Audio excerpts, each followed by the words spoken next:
Hmm.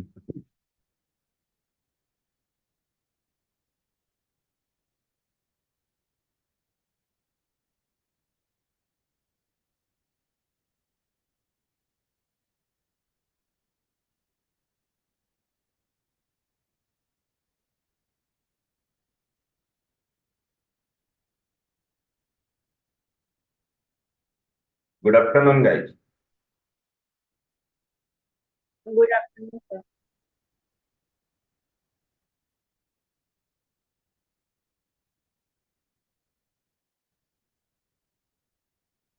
Hello.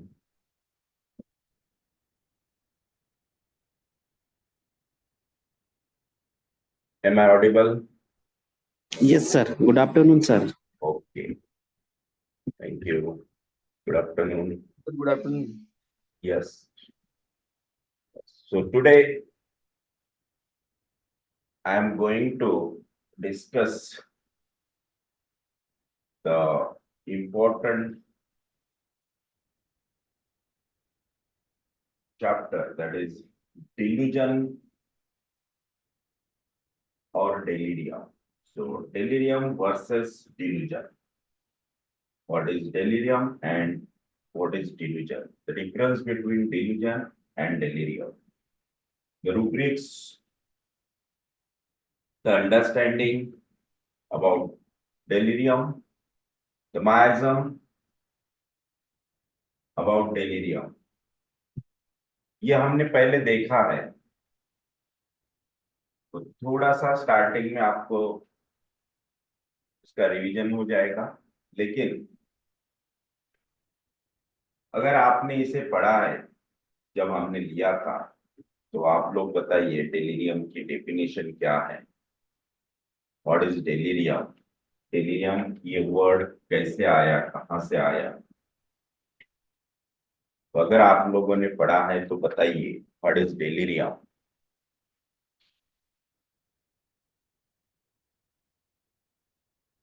बोलिए।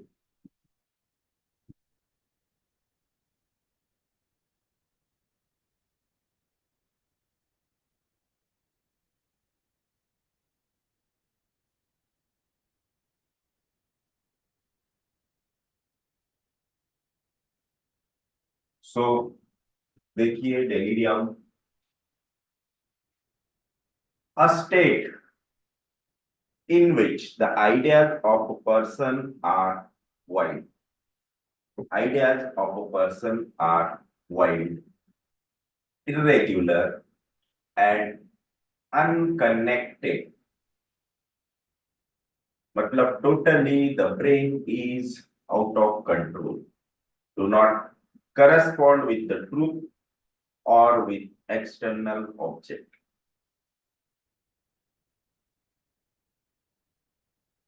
So present, past with confusion. अगर delirious patient के हाथ में कुछ दे दिया, he cannot understand what is this, cannot identify, या फिर उस चीज को कुछ अलग अलग नाम देगा, वो समझ नहीं पाएगा कि ये क्या है। So this is the delirious condition. Delusion में काफी डिफरेंस है, बट डेलीरियस कंडीशन में mind become out of control. That means mind goes into the syphilitic condition. So delirium comes from the Latin word delirare. So delirare means to rave or go mad.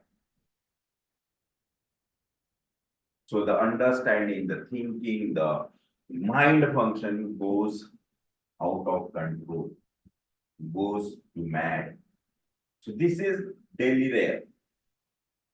Delirium ये word डेलीरियर से बनाया गया, जिसका Latin में pure meaning है रेव और madness.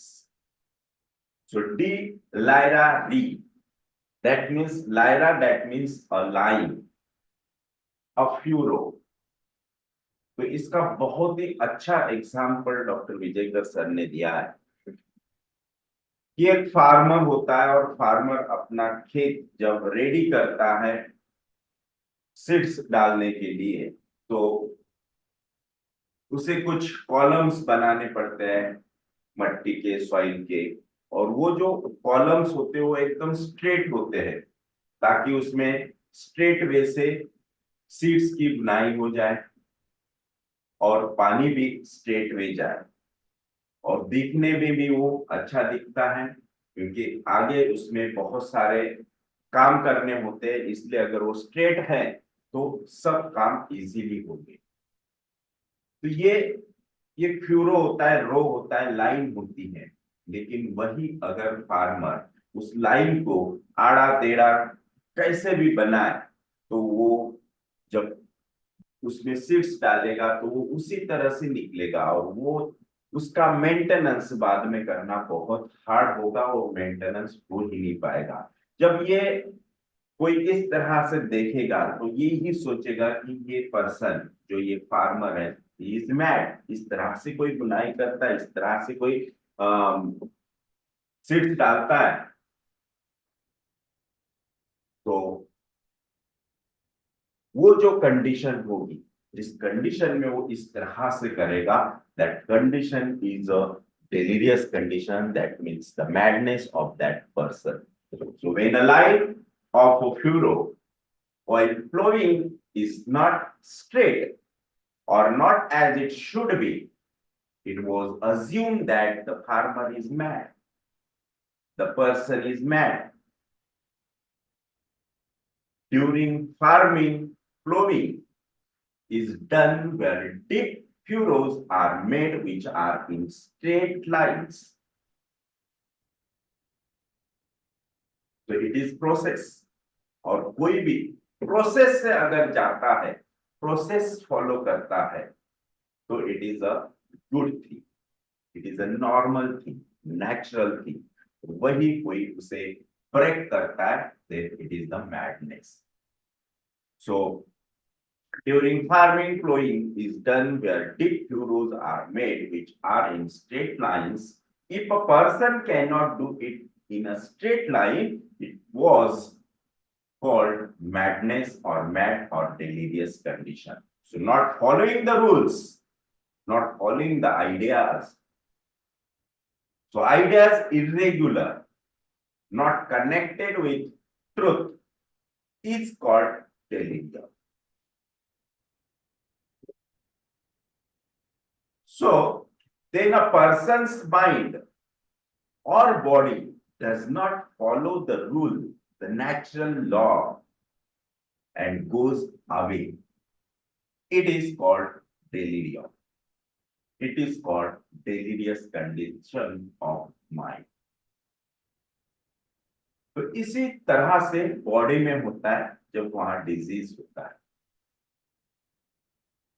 When the pathology goes out of control, then it is called the delirious condition. So in human body displays its own mathematics in terms of sensitivity, reactions, and illness.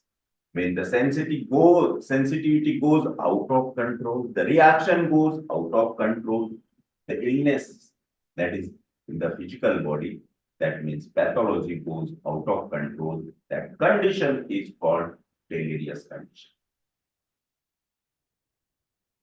When reactions are not normal, call it as delirium.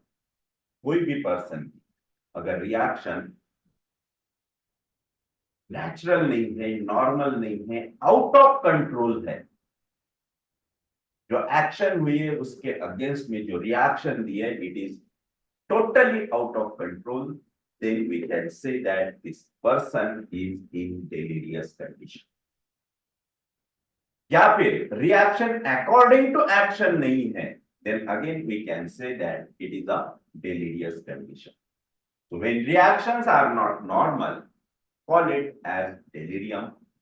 It can be physiology or growth or destruction. So physiology, that means sora. growth that means psychosis and destruction is syphilis. So इसका जो meaning है कि आप सोरा में भी delirious condition देख सकते हैं, आप साइकोसिस में डेलीरियस कंडीशन देख सकते हैं, आप सिफिलिस में भी डेलीरियस कंडीशन देख सकते हैं. सो सोरा में जब डेलीरियम होगा, that means psora exaggerated, psychosis out of control group, and syphilis, this is the out of control condition, that means the destruction. So it is called delirium. So according to miasm also. So physiology, that means the soric miasm displays control. Destruction, that means syphilis, displays no control.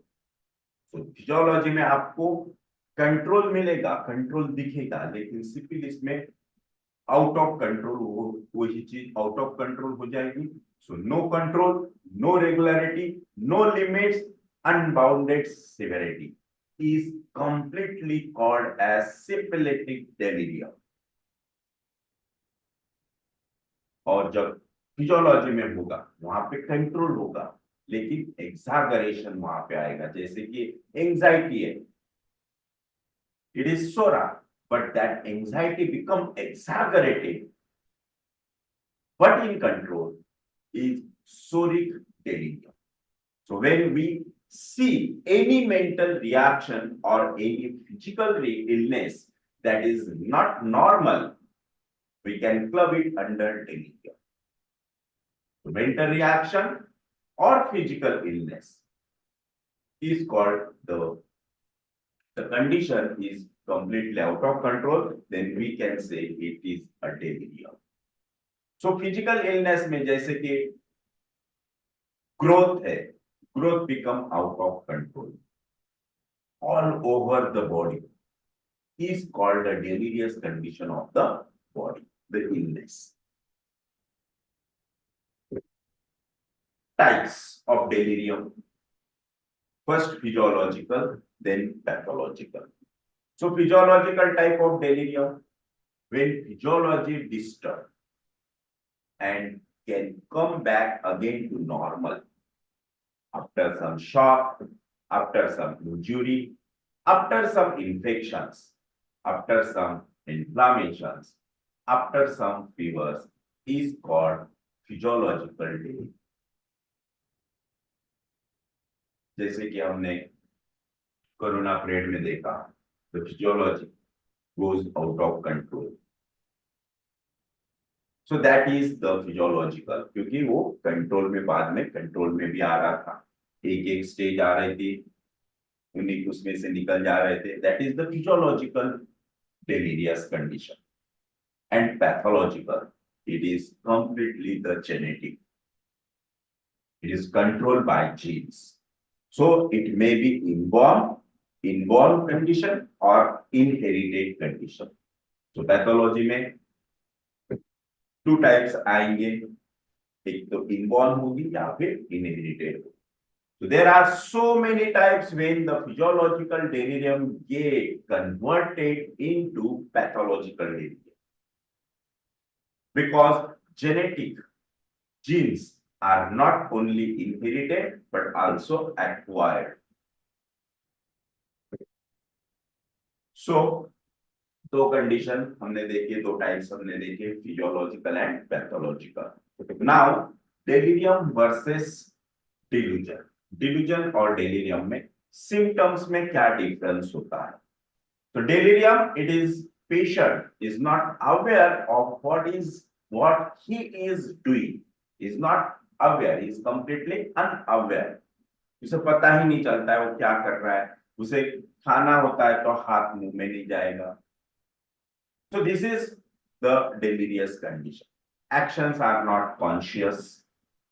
Awareness is not there. कहाँ है, क्या हो रहा है, क्या चल रहा है, completely unknown.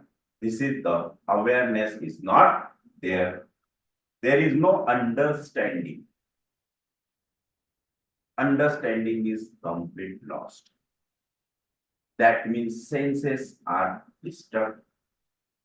So miasm is syphilis and sorosyphilitic. Geological delirium, that is sorosyphilitic, and syphilitic delirium, that is destruction, is completely syphilitic. So this is delirium. Now delusion. Delirium में और delusion में क्या difference है? तो delusion it is false perception. जो भी चीज है वो समझ में नहीं आ रही, कुछ कभी अलग उस चीज को बता रहे हैं कि नहीं ये है ही नहीं, ये यही है। तो दिन को रात, रात को दिन, this is the false perception.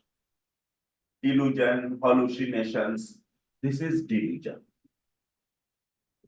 Aberration of intellect, a wrong understanding. जैसे कि किसी पर्सन को कुछ और दूसरा पर्सन समझ लेना, this is my delusion, this is my perception कि अरे यार ये नहीं यही है। So this is wrong perception, is called delusion. Thinking is wrong, thought process is altered, सोच नहीं पाते, समझ नहीं। Actions are not out of control but according to false understanding. Actions out of control नहीं होते जैसे डेलिरियम में होते, क्योंकि डेलिरियम में उसके एक्शंस उसके कंट्रोल में ही नहीं होते हैं। So this is delirious condition. But delusion में एक्शंस आर कंट्रोल बट समझ में नहीं आता कि इस जगह पे क्या करना चाहिए। सो false understanding is called delusion, and the miasm is psychosyphilitic and syphilitic. So delirium और delusion के miasm में क्या difference है? delirium का miasm है syphilis plus sorosyphilitic और delusion का miasm है psychosis plus psychosyphilitic. Yes, so psychosyphilitic and syphilis. So these are the delusions of delirium and delusion. Delirium, it is a condition where the mind or body is not working as per normal rules and regulations. The miasm syphilis is making it misbehave. This misbehavior to be given most importance for prescribing and has to be covered in our quest for right remedy. अब part आता है homeopathy. सो misbehave जब acute condition में होता है या फिर chronic condition होती है, तो according to Hahnemann we have to find out what is the misbehave. Delirious condition आपको लग रही है कि उसका टॉकिंग, उसका लुकिंग, उसके एक्सप्रेशंस, उसके actions are not in control. फिर इस कंडीशन में आपको क्या प्रोमिनेंट दिख रहा है, तो आपको फाइंड आउट करना है misbehaviour. So this misbehaviour to be given most important for prescribing and has to be covered in our quest for right remedy. It is written in aphorism number 153. So what is 153? Aphorism number 153. ये हम थोड़ा सा aphorism detail में देखेंगे। देखो इसमें मैं आज दो बातें बताने वाला हूं। एक तो डेलिरियम के हिसाब से 153 में हैनेमन ने क्या लिखा है, why Dr. Vijayakar sir have given this example of aphorism 153 for delirium। और दूसरा हम, क्योंकि हमने लास्ट सेशन में ये कहा था कि हम आगे ऑर्गेनोन पढ़ेंगे, तो ऑर्गेनोन में किस टाइप से हमें ऑफोरिज्म्स पढ़ना है, एफोरिज्म नंबर 1 से लेके तो 299 तक। तो हम हर डे एक एफोरिज्म पढ़ेंगे और वो एफोरिज्म कैसा रहेगा, उसका एक्सप्लेनेशन कैसा रहेगा, वो हर किसी के समझ में आने पे होता। इसलिए एक एग्जाम्पल मैं आज यहाँ पे एफोरिज्म का आपको देने वाला हूं। तो आपको बताना है कि ये जो मैं एक्सप्लेनेशन एफोरिज्म का देने वाला हूं, तो ये इस तरह से समझ में आता है कि नहीं आता है। Okay, So, aphorism number 153. In this search for a homeopathic specific remedy, in this search, क्योंकि ये जो aphorism लिखा है एनिमल, ये नॉट ओनली फॉर डेलिरियम, ये आपको जो फुल फेज सिपिलिटिक केसेस होते हैं, आउट ऑफ कंट्रोल कंडीशन होती है, उस कंडीशन के लिए ये एफोरिज्म लिखा गया है। तो फिर इसमें delirium, delusion and the strong syphilitic condition, the strong uncontrolled destruction के डिजीज के लिए ये एफोरिज्म लिखा गया है। So in this search for a homeopathic specific remedy, that is to say, in this comparison of the collective symptoms of the natural disease with the list of symptoms of unknown, with the list of the symptoms of known medicines, in order to find among these an artificial morbification corresponding by similarity to the disease to be cured. The more striking, singular, uncommon, and peculiar characteristic signs and symptoms of the case of disease are chiefly and most solely to be kept in view.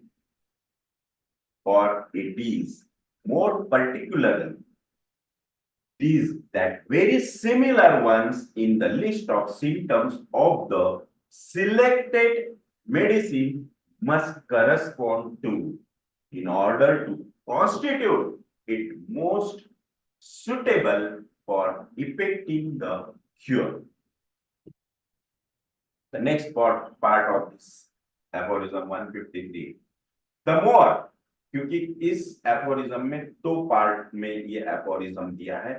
पहले तो बताया कि out of control condition में क्या होता है, फिर उसमें हमें किस टाइप का अप्रोच लगाना है, और सेकंड पार्ट में दिया है जैसे कि कुछ मतलब जनरल सिम्टम्स। पहले बताया है कि मेंटल सिम्टम्स, देन बताया जनरल सिम्टम्स। तो मेंटल सिम्टम्स हमें किस तरह से लेना है, देन जनरल सिम्टम्स को हमें इंपॉर्टेंस देना है कि नहीं देना है। The more general and undefined symptom, more general and undefined symptoms, loss of appetite, headache, debility, restless, sleep, discomfort, and so forth demand but little attention when of the vague and the indefinite character. मतलब second part of this aphorism, Dr. Hahnemann writes about generals as well as particulars. So if they cannot be more accurately described as symptoms of such a general nature are observed in almost every diseases and form almost every drug. बहुत ही अच्छा aphorism 153 Hahnemann ने लिखा है, क्योंकि इसमें बताया कि जो स्ट्रॉन्ग सिपिलिटिक केसेस होते हैं, जहां आउट ऑफ कंट्रोल पैथोलॉजी होती है, डीप पैथोलॉजिकल केसेस होते हैं, उसे कैसे सॉल्व करना, एक अप्रोच इन केसेस के लिए हैनेमन ने यहाँ दिया है, जो सोरोसिपिलिटिक भी केसेस दिए, जो प्योर सिपिलिटिक भी केसेस दिए। तो हैनेमन, डॉक्टर हैनेमन, ये कंक्लूजन इस एफोरिज्म का, doctor Samuel Hahnemann gives importance to specific, striking and peculiar symptoms when selecting homoeopathic remedy. तो सबसे मोस्ट इंपॉर्टेंट पार्ट है इस एफोरिज्म का कि हैनेमन ने डायरेक्टली आप हमें बताया है कि हमें कौन से सिम्टम्स को इंपॉर्टेंस देना चाहिए, जो बहुत ही स्पेसिफिक है, बहुत ही स्ट्राइकिंग है, माइंड हिला देने वाले, and peculiar symptoms. So he gives 5 की पॉइंट्स। तो 5 की पॉइंट्स जो इस एफोरिज्म में हैनेमन ने दिए, वो कौन से है? First, homeopathic specific remedy. जब हम इस एफोरिज्म को अप्लाई करके जो स्पेसिफिक सिम्टम्स देखेंगे, और उस पर से जो रेमेडी आएंगी, that remedy will be homoeopathically specific remedy, जिसमें हर रूल फॉलो हुआ है।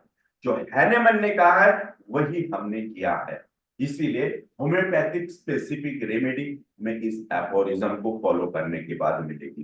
Then striking singular uncommon and peculiar symptoms के बारे में इस एफोरिज्म में कहा है। This is the second point. Then third key point is focus on similarity. अब फोकस ऑन सिमिलैरिटी के लिए, जैसे कि हैनेमन ने कहा है कि ऑलवेज, क्योंकि हमारा जो प्रिंसिपल है वो है, क्या है बताइए? Similia similibus. सिमिलिबस क्यूरेटिव। Correct. तो वो एग्जैक्टली फॉलो होना चाहिए, इसीलिए फोकस ऑन सिमिलैरिटी।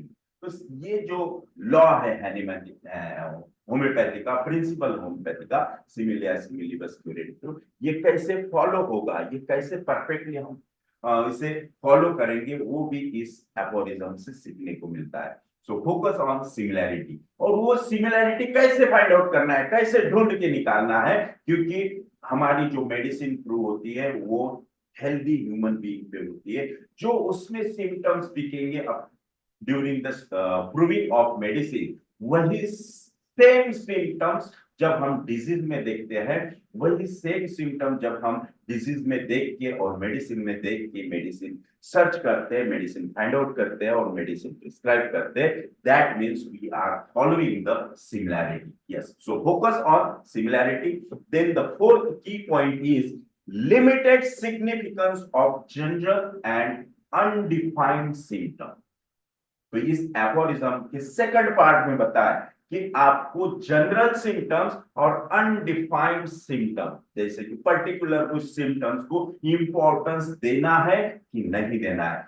तो हैनीमैन ने कहा है इस एफोरिज्म में कि लिमिटेड सिग्निफिकेंस, आपको जनरल्स और फिजिकल्स को लिमिटेड सिग्निफिकेंस देना है। नहीं तो आप फिजिकल्स और जनरल्स बहुत सारे सिम्टम्स ले रहे हैं और मेंटल सिम्टम्स को इंपॉर्टेंस नहीं दे रहे, then you can not prescribing as a specific similar remedy. Okay, yes. So Hahnemann ने ये जो फोर्थ की पॉइंट है कि लिमिटेड इंपॉर्टेंस देना है हमें जनरल्स और फिजिकल सिम्टम्स को। ओके, देन द फिफ्थ की point covered in this aphorism is importance of individualization. तो इंडिविजुअलाइजेशन का भी इंपॉर्टेंस इस एफोरिज्म में बताया है। तो ये हम पांचों पॉइंट थोड़ा सा ब्रीफली समझ लेंगे। Okay, so first point is homoeopathic specific remedy. So Hahnemann emphasis the need to find a remedy that closely matches the totality of symptoms presented by the patient, that gives us a specific remedy. So this involves comparing the collective symptoms of the patient's natural disease with the known symptoms of homeopathic medicine. This is called the specific remedy. Okay, क्योंकि हमारी हर remedy इसी तरह से prove होती है और हमें इसी बेस पे रेमेडी सिलेक्ट करनी होती है कि रेमेडी के सिम्टम और डिजीज के जो पेशेंट है, पेशेंट की totality of symptoms completely match होनी चाहिए। जब वो मैच होगी तभी वो उसकी स्पेसिफिक रेमेडी बनी। Okay, then striking singular uncommon and peculiar symptom, this is the second key symptom key note of this aphorism. इसमें क्या कहा, Hahnemann suggest that this characteristic symptoms are of utmost importance in remedy selection. The symptoms are unique. Yes, doctor Hahnemann ने कहा है ये जो singular, striking, uncommon and peculiar symptoms है, these symptoms are unique. Why he say it is unique? Because these are most prominent and important symptoms. It is covering the miasm. इसीलिए doctor Praful Vijaykar sir कहते हैं कि homeopathy में, actually प्रिडक्टिव homeopathy में, miasm के अलावा कुछ नहीं। अगर आप माइज्म कंसिडर नहीं कर रहे हैं, then you are not following the Hahnemannian homoeopathy, you are not doing practice according to Hahnemann. इसीलिए माइज्म्स आर मोस्ट इंपॉर्टेंट, और यही कहा है ये सेकंड की पॉइंट में कि this symptoms are completely miasmatic symptom, that miasm is a syphilis. So the symptoms are unique to the individual patient and define the essence of their illness. बहुत ही अच्छा लिखा है, बहुत ही अच्छा बताया कि these symptoms are unique to the individual patient. उसके लिए ये सिम्टम्स यूनिक है, जिसकी वजह से उस पेशेंट को इंडिविजुअलाइज करता है, and define the essence of the illness. Identify homeopathic remedies that produce similar symptoms, improving allows for a precise match between the remedy and the disease. Then the third, focus on similarity. The goal of homeopathic treatment to select a remedy that closely corresponds to the patient's symptoms picture, the more similar to the remedy symptom profile is to that of the patient's disease and greater the likelihood of a successful cure. जब आप similarity match करोगे तभी वहां पे successful cure हो सकता है. And the fourth point, limited significance of general and undefined symptom. Hahnemann downplays the significance of general and undefined symptoms such as loss of appetite, headache, debility, restless sleep and discomfort.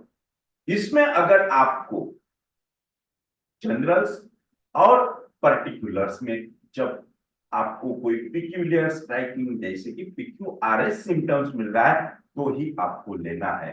कहने का मतलब कि physicals और generals में आपको only syphilitic symptoms ही pick up करना है, आपको वहां पे सिपिलिटिक सिम्टम्स ही फाइंड आउट करना है. तो जनरल्स और पर्टिकुलर्स में जब ये appetite, sleep when goes out of control, इसमें कुछ आपको ऐसा कुछ डिस्ट्रक्शन दिख रहा है जो आपको स्ट्राइकिंग कर रहा है, तभी आपको उसे लेना है. So unless the symptoms can be further described in a more characteristic and individualized manner, they are of limited value.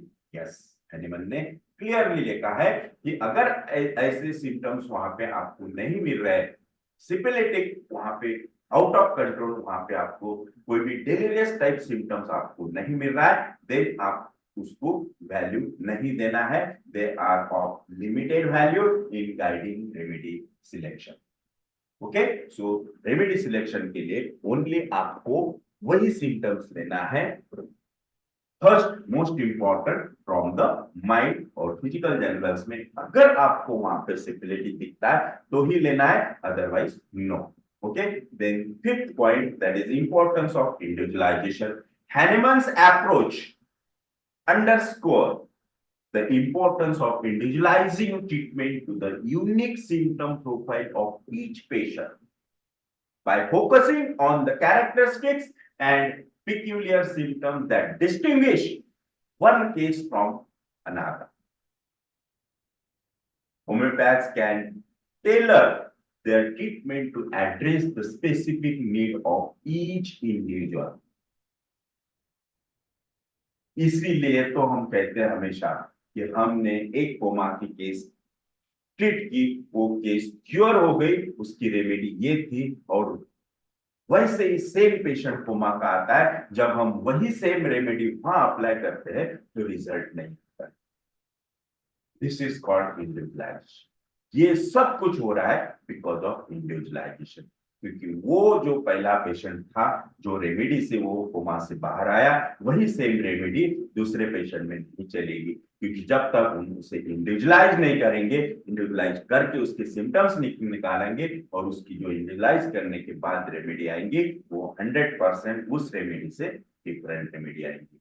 उसी को कहते हैं इंडिविजुअलाइजेशन. इसीलिए हैनेमन ने कहा है कि ईच एंड एवरी केस में आपको importance of individualization समझना ही पड़ेगा. Okay, so Dr. Hahnemann suggestions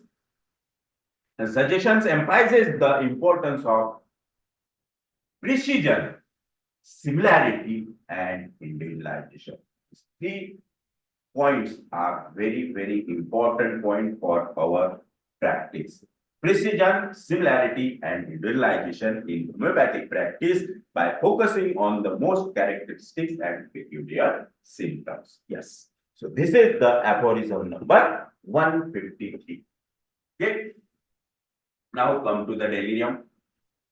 Misbehavior can also mean exaggeration of emotions. तो आप मिसबिहेवियर सोरा में भी देख सकते हैं, सिफिलिटिक में भी देख सकते हैं. सो आउट ऑफ कंट्रोल और exaggerated emotions, this is called misbehavior. So exaggerated anxiety, that means anguish, exaggerated. This is sorosipility. Exaggerated fears, that is panic, panic of fear overpowering is exaggerated, that is sorosipility. Then exaggerated anger, that is rage, fury, again sorosipility. Exaggerated love, that is clingy, hugging, kissing is also out of control. Love is exaggerated love, that is sorosipility, and exaggerated sensitivity makes the patient hysterical. So this is also sorosipility. If you find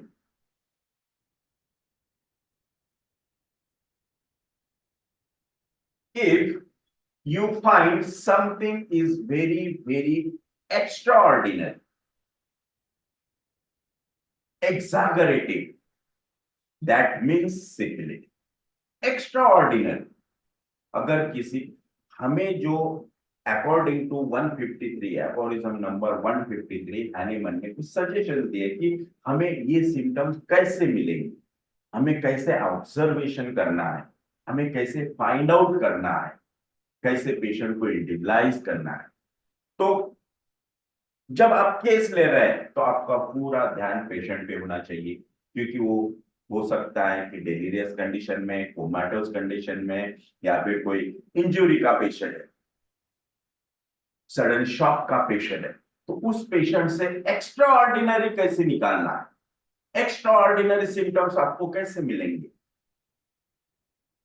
तो आपको सबसे पहले एक्सैगरेटेड कुछ है क्या वो find out करना है, वो ऑब्जर्व करना है. देन PQRS उसके माइंड में, उसके जनरल्स में, उसके फिजिकल्स में कुछ मिल रहा है.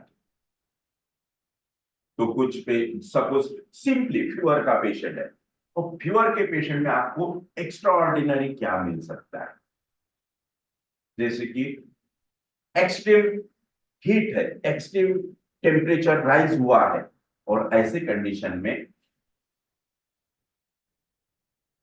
पेशेंट हैव अनक्वेंचेबल थर्स्ट, और वो थर्स्ट इतने कि पेशेंट ने 2-3 लीटर पानी पी लिया फिर भी उसकी प्यास बुझ नहीं रही. This is extraordinary. Fever with unquenchable thirst, या फिर इतनी हीट है और पेशेंट ने सुबह से कुछ भी, एक बूंद भी पानी नहीं पिया है. This is also extraordinary. So fever with complete loss of thirst, with dryness of throat, dryness of mouth, dryness of tongue, dryness of skin. ये हो गए extraordinary symptoms, exaggerated symptoms. So that means syphilitic. Sorry, we can take it delirium. So fever with delirium, with loss of thirst or thirst unquenchable, or dryness of all the skin or mucous membrane or orifices, mouth, tongue, etc. सो इस तरह से हमें find out करना है, इस तरह से हमें ऑब्जर्व करना है। अब ये पेशेंट ये सिम्टम्स अगर पेशेंट नहीं बता रहा है तो ये हमें ऑब्जर्व करके भी मिल सकते हैं कि पेशेंट की tongue completely dry, mouth completely dry without thirst, the skin completely dry without perspiration. This is the dryness with the high temperature, or you can take it delirious condition with dryness of skin or dryness all over the body. Okay, so इस type की symptoms हमें find out करना है. This is called extraordinary और एक्सागरेटेड symptoms. A lady who is clinging with husband, एक exaggeration यहाँ पे भी दिया है जो माइंड लेवल पे है. मैंने जो दिया वो बॉडी लेवल का सिम्टम दिया. नाउ द माइंड लेवल पे क्या है, एक्सागरेशन किस तरह से फाइंड आउट करना है. तो ये सिम्टम आपको पेशेंट भी दे सकता है. Yes, so syphilitic we can take it as a delirium because that person has gone into that. A lady who is clinging with husband, कोई कहेगा इट इज बट नेचुरल, ये नॉर्मल है, natural है. But यही love, यही clinging about husband, towards husband become exaggerated, become out of control. तो क्या होगा? So she does not leave him at any cost. एक मिनट के भी लिए छोड़ती नहीं. It is a delirious condition. अब यही एक एग्जाम्पल देके मैं आपको बताता हूं. कल मैं एक सीएल लंग का पेशेंट देखने गया.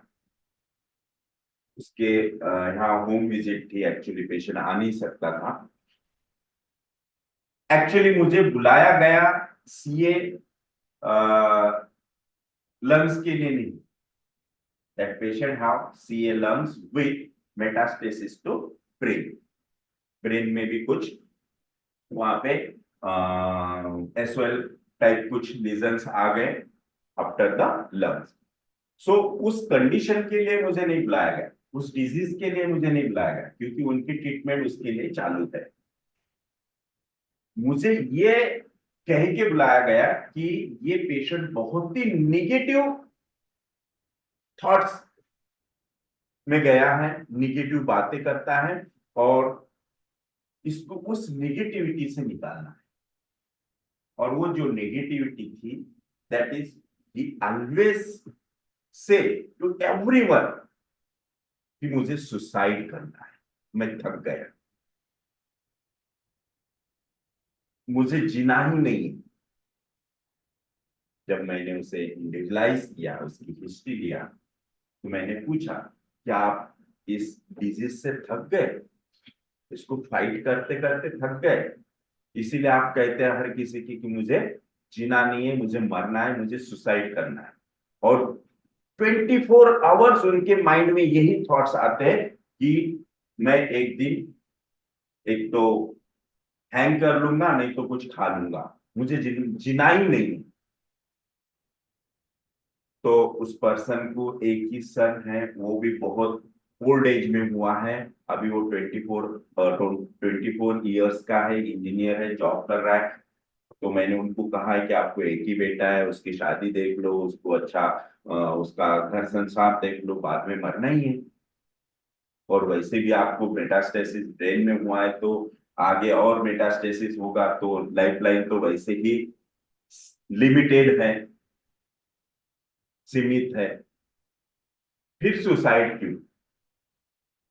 तो जब ये सब बातें समझाया, उसके बाद सही क्या है, ट्रुथ बाहर निकल के आया. और वो था a lady who is clinging with husband too much. उसकी जो वाइफ थी,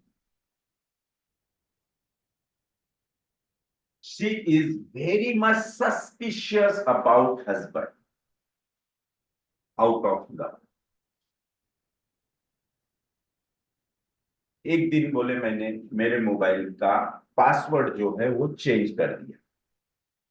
वहां पे फेस पे से मेरा फोन ओपन होगा, ये मैंने उसमें सॉफ्टवेयर डाल दिया।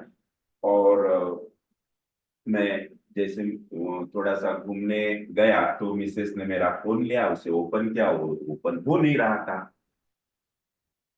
फिर वो पूरा घूमते हुए आई मुझे देखने के लिए कि फोन घर पे रख के मेरा हस्बैंड कहाँ गया, और उसका पासवर्ड भी चेंज कर दिया। फिर वो मैं जहाँ पे था वो वहां पे आई, और उसने वहां से तो घर तक मुझे इतना डांटा, इतने बातें सुनाई कि आपने पासवर्ड मुझे बताया बिगड़ क्यों चेंज किया, मोबाइल घर पे रख के आप क्यों गए, किसको मिलने गए, क्या था, मेरे को सच सच सब होना और अब भी बताना है। फिर घर पे आए, वो पासवर्ड दिखाया, पासवर्ड खोला, उसको बताया, वो बोले मेरा मुझे आपका मोबाइल पूरा चेक करना है। हस्बैंड बोले भाई मेरे मोबाइल में क्या है, और ये एज में, अभी मेरी 70 की एज है, अभी ये एज में तू क्या ये बातें कर रही है, क्या ऐसा, ये क्या तेरे माइंड में आ रहा है कि ये एज में भी मैं कुछ कर सकता हूँ, मैं कुछ, और ऊपर से मुझे ये बीमारी, हाँ मैं सीधा चल भी नहीं सकता, मेरे में चलने की ताकत नहीं, और तू मेरे पे शक कर रही है। So that lady is very much clinging to husband, उसे एक मिनट के लिए भी वो अकेला नहीं छोड़ती। And because of that he told me my wife is very much a bad lady, बहुत ही बेकार औरत है। मुझे ऐसा उसने जकड़ के रख दिया, मुझे ऐसा ऑल टाइम ऐसा लगता है कि उसने मुझे जैसे पिंजरे में डाल दिया ना, मैं उसके, उसने कहा मुझे सांस लो तो मुझे सांस लेनी पड़ती, इस तरह का मेरा लाइफ हो गया। वो मुझे एक मिनट के लिए नहीं छोड़ती, तो मुझे इस वजह से सुसाइड करना है, मेरे डिजीज की वजह से सुसाइड नहीं करना है। उसको तो मैं फाइट कर रहा हूं आराम से, मुझे मेरे बीमारी की पड़ी हुई नहीं, मैं इतने सारे टैबलेट डेली लेता हूं लेकिन मुझे उसका कुछ नहीं लगता है। मुझे यही एक बात परेशान करती है, हर बात का जवाब मुझे देना पड़ता है, हर बात पूछ के करनी पड़ती है। तो मैंने बोला ये सब क्यों, क्यों वो ऐसा करते हैं। नहीं, वो मेरे पे प्यार भी बहुत करती, मेरा इतना केयर करती है, बोले मुझे अगर थोड़ी सी खांसी भी आती है तो वो रात भर सोएगी नहीं। तो ये आउट ऑफ लव हो रहा है। So this is called exaggeration, exaggerated love, clinging to husband. He is on the door of death. उस चौकट पे खड़ा है, फिर भी उस मतलब उससे इतना प्यार, अभी भी उस पे शक करती है कि वो अगर बाहर बैठा है तो बाहर ही क्यों बैठा है, अंदर चलो।